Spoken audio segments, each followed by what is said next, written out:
Hi everyone, and welcome back to another summer bubble video. If you're new here, this is Missy and she is my female bearded dragon. So today's video we are going to cover what to do with the eggs after they've laid them.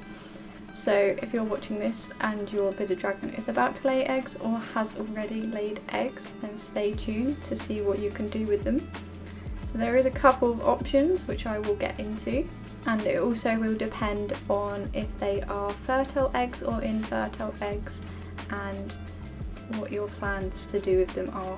So first up, a few facts to know: that your bearded dragon, if they are female, they can lay eggs without being near a male bearded dragon, so they will be infertile, and they lay them usually once a year.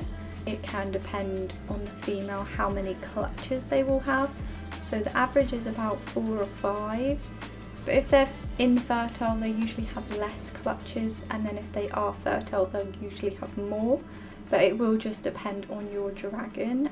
If they are fertile then they would have had to be around a male bearded dragon and obviously, you know, do the deed. So with Missy, she was with my male bearded dragon, Ragnar.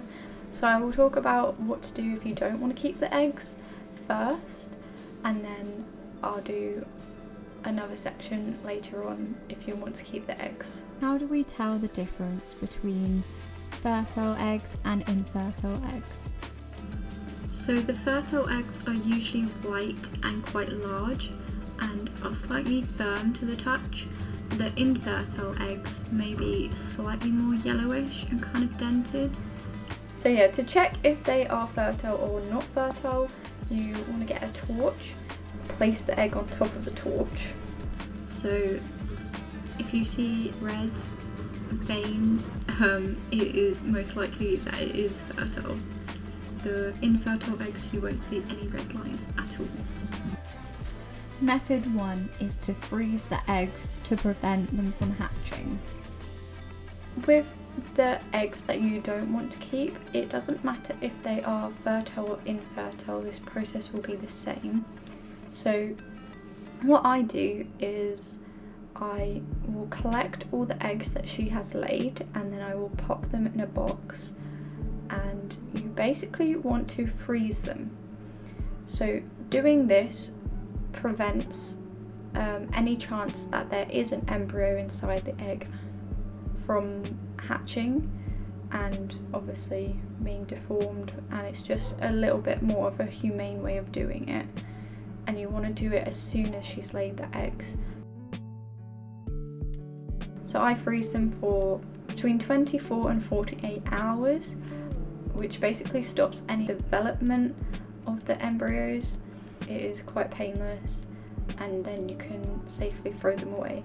Now I did it for a lot longer than 48 hours just because I just didn't want any little chance that they would be born, because that would be heartbreaking for me. I did cut them open and double check, and it does stop the process. So when I cut them open it was kind of like yellow inside, so you couldn't see any of the embryo at all. So you never want to crush or toss away the fertile eggs, just because if there is a slight chance that they could be born, and really inhumane thing to do. So don't do that. Make sure you freeze them if you don't want them.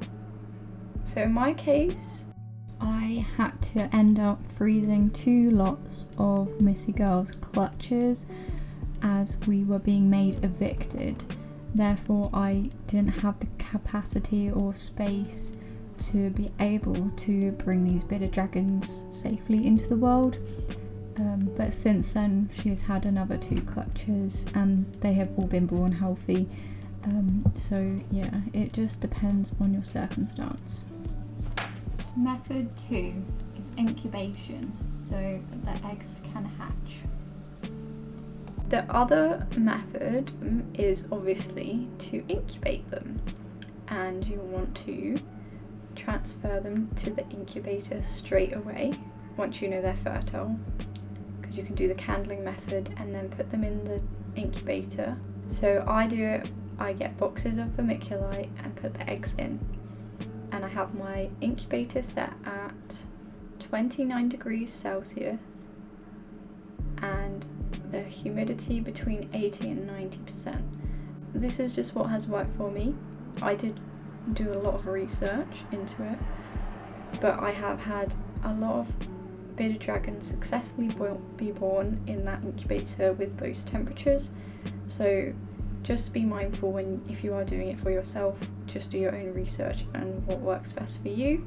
With my one, you put water in the bottom to get the humidity up, because it's got a little circle humidifier inside, and you basically just want to keep that on for the entire duration that they are in there, which can be between 70 and 90 days of being in the incubator. Now my bearded dragons, some of the clutches, they were born at 78 days, and then a couple of them were born like 80 plus days. So it really just depends on if they want to come early or not. If you notice that some of the eggs inside are mouldy or have like water droplets on, you can check them again with the candling method, and if they are not okay, as in like they're sunken in and they just do not look healthy, then you can do the other method as well of freezing them, just so that they're not born with any deformities. It's kind of a more humane way of doing it, because some of them can have difficulties like breathing and have internal things wrong with them. So it's best to remove those ones and freeze them, and then it will also give the other eggs in the incubator a higher chance of survival. So yeah, once you have incubated them and they have hatched, then you can move them into their new tank and they can have a healthy, happy life. Yeah, any questions, just let me know down below, and hopefully this has helped you decide whether you want to either keep your bearded dragon's eggs, freeze them, or incubate them and have them hatch. So yeah, hopefully that has helped, and don't forget to watch all the other videos in this series. And we also have some of Missy's baby bearded dragons still ready for their forever homes. If you are interested, I will leave the link down below. And yeah, thank you everyone for watching. Don't forget to like and subscribe, and we will see you in the next one. Bye! She is so pretty. Look at her orange beard. This by checking. So it's called candling. Thank you, Missy. I'm just gonna chill that. Okay, we can do the video like this is fine.